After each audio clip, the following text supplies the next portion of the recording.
Hola, ¿qué tal? ¿Cómo estás? Dios te bendiga. Nuevamente, bienvenido una vez más para todos aquellos que somos apasionados por nuestro Señor Jesucristo y su bendita palabra. En esta ocasión te quiero llevar la primera parte del estudio de si se pierde la gracia y la salvación. Como te habrás dado cuenta, lo he dividido y lo he dividido en cuatro partes porque es algo bastante amplio, bastante profundo, como para poderlo explicar simplemente en 2, 3, 5 o 10 estudios. Esto requiere de diversas doctrinas, de tiempo de estudio de la palabra, de mucha guía del Espíritu Santo para poder llevarlo a comprender. Entonces lo que estoy haciendo es tratar de simplificarlo lo más que se pueda para poder lograr comprenderlo. Les ofrezco una disculpa porque he interrumpido algunas series, las cuales en esta semana y la que viene nos vamos a poner a corriente, debido a que, como les comentaba en el video anterior, esta serie de la salvación, de la gracia, no la tenía contemplada, pero vamos a estar subiendo nuevamente la segunda parte de la fornicación y las maldiciones que trae el adulterio, y a continuar también con las series de las iglesias. E inclusive también en estos días voy a subir un estudio que se llama El rapto. ¿Es una doctrina bíblica? Muy bien. Bueno, pues dicho lo dicho, vamos a comenzar con la primera parte de si se pierde la salvación y la gracia. ¿Se pierde la salvación para un cristiano? Algunos dicen que sí. Para los que dicen que sí, primero, quiero hacerles una pregunta. Si usted dice que la salvación se pierde, le pregunto, ¿cuántos pecados se tienen que cometer para poder perder la salvación? ¿Uno? ¿Cinco? ¿10? ¿1000? Según Efesios capítulo 2 versículo 8 y 9, dice la Biblia que la salvación la obtenemos por gracia, por medio de la fe. Y esto no es de nosotros, es un don de Dios, es un regalo de Dios, no por obras para que nadie se gloríe. Entonces, ¿cómo obtenemos la salvación? Por medio de la fe. Es decir, no tuvimos que hacer nada, ni buenas obras para ganarnos la salvación. Bien, ¿en eso estamos de acuerdo? Para los que dicen que se pierde la salvación, si obtuviste tu salvación por medio de la fe, ahora, ¿tú puedes preservarla por medio de las obras? Si no pudiste ganarla por medio de las obras, ¿tú crees que por medio de hacer buenas obras la puedes preservar? ¿Podría alguien preservar su salvación por hacer buenas obras? Otra pregunta para los que dicen que sí se pierde la salvación. ¿Cuáles obras buenas debo de hacer para no perderla? Y me responderán algunas personas, ¿verdad? Tales y tales y tales, ok, tales cosas debo de hacer para no perder mi salvación, ok. Pero, ¿y si fallo? En algunas de esas tales y tales, ¿pierdo mi salvación? Pues sí, me dirán, ok, bien. ¿Y si me arrepiento? ¿Qué? ¿Vuelvo a nacer de nuevo? A ver, si yo pierdo mi salvación por faltar en tales y tales y tales cosas, ok, ya la perdí. Pero, ¿y si me arrepiento de haber hecho esas cosas? ¿Que vuelvo a nacer de nuevo? Cada vez que yo pierda la salvación y si me arrepiento, la recupero y vuelvo a nacer de nuevo, esto es para reflexionar. ¿Cuántas veces al año puedo perder mi salvación? ¿Cuántas veces al año tengo que nacer de nuevo?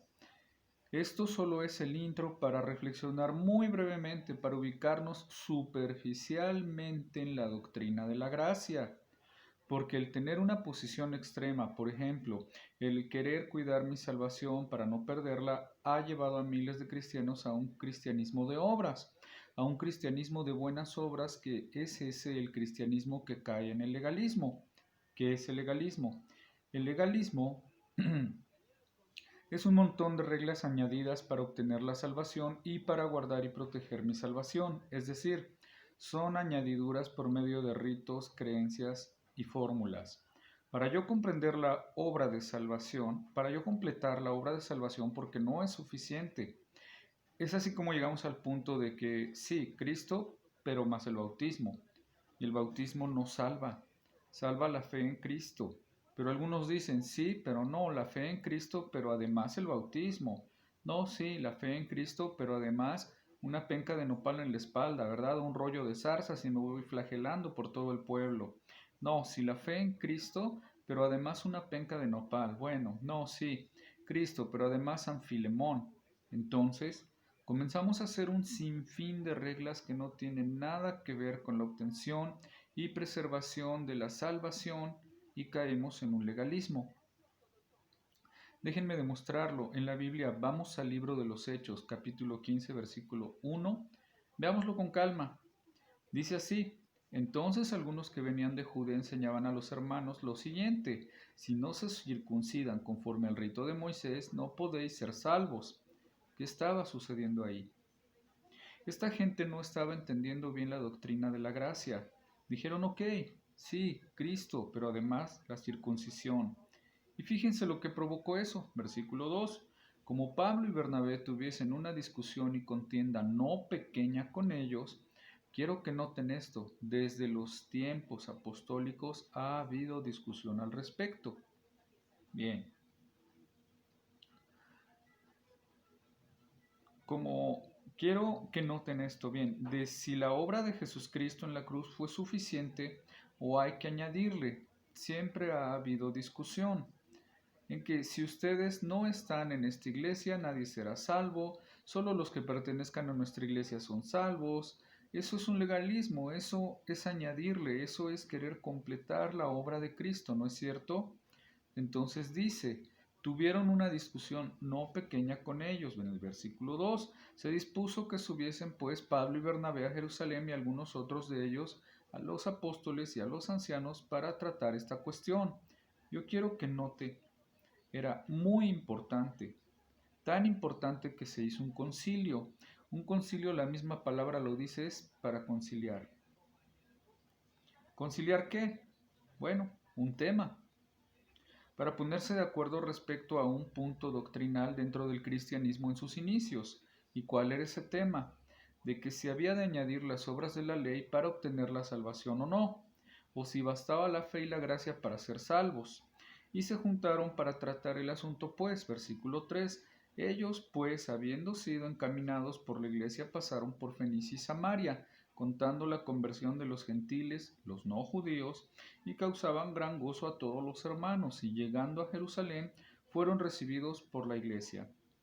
Y los apóstoles y los ancianos y refirieron todas las cosas que Dios había hecho con ellos, pero algunos de la secta de los fariseos que habían creído, note, fariseos, secta de fariseos que habían creído. ¿Quiénes eran los fariseos? Era un grupo dentro del judaísmo que se distinguía por su recalcitrante legalismo. Ejemplo, no tienes que tener tu ropa de este color, los vasos cuando comas tienen que ir de este lado, todo bien, porque si no, Dios no te bendice. Vea nada más que absurdo. Esa era la secta de los fariseos. Pero, ¿qué dice que había sucedido con ellos? Habían creído. Pero ellos fueron los que dijeron, bueno, sí, la fe en Jesucristo, pero ¿y la circuncisión qué? Si la recibimos por Moisés. Entonces, esta secta de fariseos, sigamos leyendo, se levantaron diciendo, es necesario circuncidar a los gentiles y mandarles que guarden la ley de Moisés. Versículo 6. Y se reunieron los apóstoles y los ancianos para conocer de este asunto, y después de mucha discusión, otra vez discusión, Pedro se levantó y les dijo, varones hermanos, vosotros sabéis cómo ya hace algún tiempo Dios escogió que los gentiles oyesen por mi boca la palabra del Evangelio y creyesen. 8. Y Dios que conoce los corazones les dio testimonio dándoles el Espíritu Santo lo mismo que a nosotros. Porque resulta que Pedro en los capítulos anteriores en Samaria llegó y les predicó a los no judíos, a los gentiles, y creyeron y recibieron el Espíritu Santo. Dice, ellos recibieron el Espíritu Santo lo mismo que nosotros, y hablaron en otras lenguas. Versículo 9. y ninguna diferencia hizo Dios entre nosotros y ellos, purificando por la fe sus corazones. Ahora pues, escuchen, ¿por qué tentáis a Dios? Bien,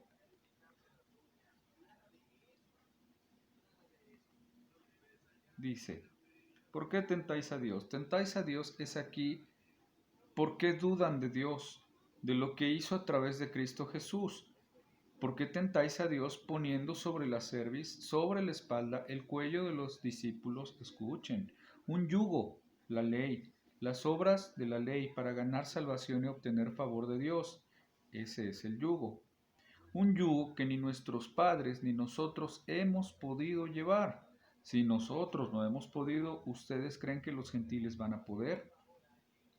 Pues la respuesta era, pues no. Versículo 11. Antes escuchen, creemos que por la gracia del Señor Jesús seremos salvos, de igual modo que ellos. ¿Cómo seremos salvos? ¿A qué conclusión llegan en el primer concilio de la historia de la Iglesia? Que los que tienen fe en Jesucristo son salvos, independientemente de las obras, independientemente de las reglas religiosas y de las añadiduras. Se llega pues a una conclusión. Hay que tomar también en cuenta que en este primer concilio todavía estaban los apóstoles, los fundadores de la iglesia primitiva, y ellos ya habían llegado a esta conclusión, pero el no entender la gracia en su dimensión correcta lleva a muchos cristianos al legalismo y se vuelve a un evangelio de obras. Y va de nuevo, una vez somos salvos, es posible perder la salvación y llegar a condenarnos. Bien, hay muchos hermanos y piensan que la salvación puede perderse, pero yo tendría que ignorar múltiples pasajes bíblicos para llegar a esa conclusión. Y lo que mucha gente teme es que si decimos que la salvación no se pierde, que la gente va a vivir de una manera irresponsable.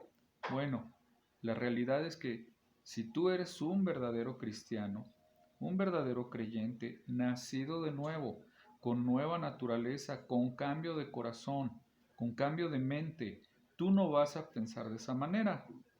Al contrario, tú quieres complacer a tu Dios y te duele cada vez que tú no lo complaces. Cuando tú ves a alguien que dice haberse convertido y que luego no le importa cómo vive porque él tiene su salvación segura, te puedo asegurar que no es salvo, nunca lo fue. La persona salva piensa de una manera distinta. Veamos unos pasajes de la palabra de Dios que nos ayuden a ver que ciertamente nosotros tenemos garantía en nuestro Dios una vez nosotros hemos sido salvos. Veamos lo que dice Juan 10 para comenzar. Con relación a mi seguridad, comenzando por el versículo 27, dice así: mis ovejas oyen mi voz, y yo las conozco, y me siguen, y yo les doy vida eterna. Hagamos un paréntesis. Vida eterna. Si yo pierdo esa vida eterna, entonces no era vida eterna, era vida temporal. Pero Cristo dice, yo les doy vida eterna y jamás perecerán y nadie las arrebatará de mi mano. Mi Padre que me las dio es mayor que todos y nadie las puede arrebatar de la mano del Padre. Ahí está mi seguridad. Romanos 8, 37 al 39. La palabra me dice que nada nos puede separar del amor de Dios que es en Cristo Jesús. Ni la muerte, ni la vida, ni los ángeles, ni principados, ni lo presente, ni lo porvenir, ni ninguna otra cosa creada nos puede separar de Dios. Tú eres una cosa creada, y dice, ninguna otra cosa creada me puede separar de Dios. Eso es al final del capítulo 8 de Romanos, versículos 38-39, y luego te vas a Filipenses 1:6, donde se nos dice, aquel que comenzó la buena obra será fiel hasta el día de la redención, hasta completar esa obra. Y esos son 2 o 3 pasajes a manera de ilustración. Mi salvación está garantizada por Dios. No soy yo, no soy yo que soy tan fiel, es Él, es fiel y me preserva. Y si tú eres un verdadero creyente, tú vas a ser responsable con tu salvación. También la Escritura nos dice en Primera de Juan capítulo 5 versículos 11 y 12. Fíjate bien. Y este es el testimonio que Dios nos ha dado, vida eterna, y esta vida está en las obras y en tu buen comportamiento. El que tiene al Hijo y las obras y buena conducta, tiene la vida. El que no las tiene, no tiene la vida. ¿Eso dice? No, ¿verdad? Así no dice. Dice, y este es el testimonio que Dios nos ha dado, vida eterna, y esta vida está con su Hijo. El que tiene al Hijo tiene la vida. El que no tiene al Hijo de Dios no tiene la vida. Un muy breve intro del por qué la salvación no se pierde. Gracia a esa salvación y salvación a gracia, aunque no son lo mismo. Una nos lleva a la otra. Esta es una primera parte de este estudio. Este es un pequeño intro. Estaré subiendo el capítulo 3 y 4 posteriormente. Voy a hacer en este estudio un pequeño paréntesis, como te comentaba, porque voy a retomar los estudios anteriores. Todos son edificantes, todos son muy bonitos y espero que te gusten, espero que te orienten. Insisto, se aceptan muchas sugerencias debido a que, como te digo, tengo poco en el cristianismo, pero lo que tengo son muchas ganas de compartir lo aprendido. Bien, pues hasta la próxima, que Dios te bendiga nuevamente y shalom.